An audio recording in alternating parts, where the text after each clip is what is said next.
तो दुनिया की ठोकर खाते रहोगे। तुम ज्यादा चतुर बनकर रहोगे तो दुनिया तुम्हें पूछने वाली नहीं है। ज्यादा चतुर बनने वाले तो दुनिया दूर हट जाती। तुम ज्यादा ज्ञानी बनोगे, मैं बहुत ज्ञानी हूं, मेरे पास सारे शास्त्रों का ज्ञान है, मेरे पास सारे वेदों का ज्ञान है, मैं ये जानता हूं, मैं 10 तरह की भाषा जानता हूं, मैं 5 तरह का व्यवहार जानता हूं, मैं ये जानता, मैं वो जानता, सब कुछ तुम जानते।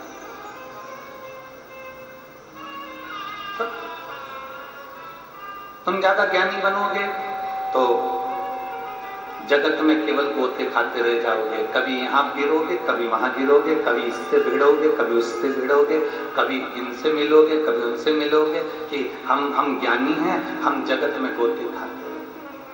शिव महापुराण की कथा कहती है, चतुराई चौपट करे ज्ञानी गोते खाए और भोले भाले भक्त को मेरा नारायण मिल रहा है। मेरे नारायण को पाने के लिए, मेरे राम को पाने के लिए, मेरे कृष्ण को पाने के लिए, मेरे शिव को पाने के लिए, मेरे ओघड़दानी को पाने के लिए, मेरे शंकर को पाने के लिए तुम्हें ना चतुर बनना है, ना तुम्हें ज्ञानी बनना है।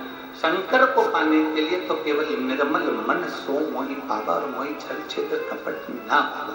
मुझे भगवान की अविरल भक्ति प्राप्त करो।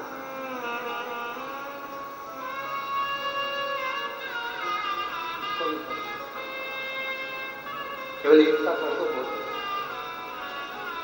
मुझे भगवान की अविरल भक्ति को प्राप्त करो।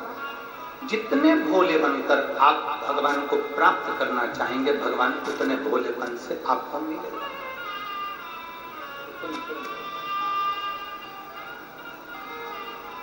जितने भोलेपन से आप भगवान को प्राप्त करोगे, उतना भगवान आपको मिलेगा, उतना करीब।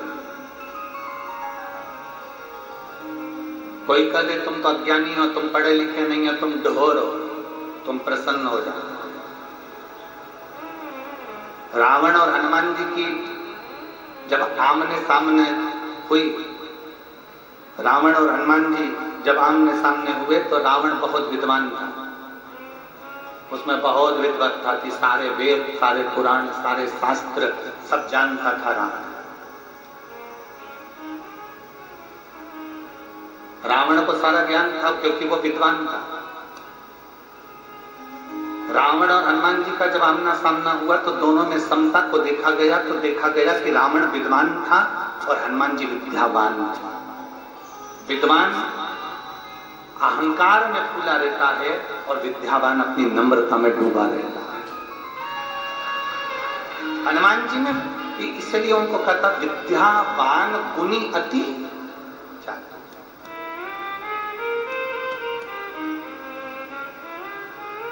ज्यादा चतुर बनोगे, भगवान से दूर हो जाओगे। चलो एक सरल भाषा का स्मरण करिएगा। बच्चा मां की गोद में कब तक रहता है? बोलो जम के बोलो जरा, जिसको आता है जवाब दो। कुरोध की मेरी माताएं अवश्य बोलेंगी। बच्चा मां की गोद में कब तक रहता है? बोलो बोलो जम के बोलो जरा। है? जब तक चल नहीं सकता तब तक। अब बीच वाली दीजिए, बोलो जरा।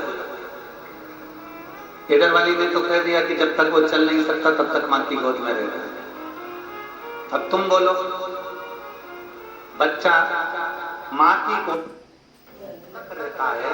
शिव महापुराण की कथा कहती है, जब तक बच्चा खिलौने से खेलना चालू नहीं कर देता तब तक वो मां की गोद में रहता है। जिस दिन मां ने उसके हाथ में खिलौना पकड़ा दिया, उस दिन मां अपने बच्चे को खिलौना पकड़ाकर जमीन पे सुलाकर अपने काम में लग जाती है। बोलो सही है कि गलत? अरे बोलो तो कम। बच्चे ने गुनगुना पकड़ा, मां ने उसको जमीन पे सुलाया। बच्चे ने एक छोटा सा कागज का टुकड़ा पकड़ा, उससे खेलना चालू करा, मां ने उसे जमीन पर सुलाया। बच्चे ने किसी खिलौने से खेलना चालू करा, मां ने उसको गोदी से उतारकर जमीन पर सुलाना प्रारंभ करा। बच्चा जब तक खिलौने से खेलना नहीं जानता, बच्चा जब तक खिलौने को हाथ में नहीं पकड़ता, बच्चा जब तक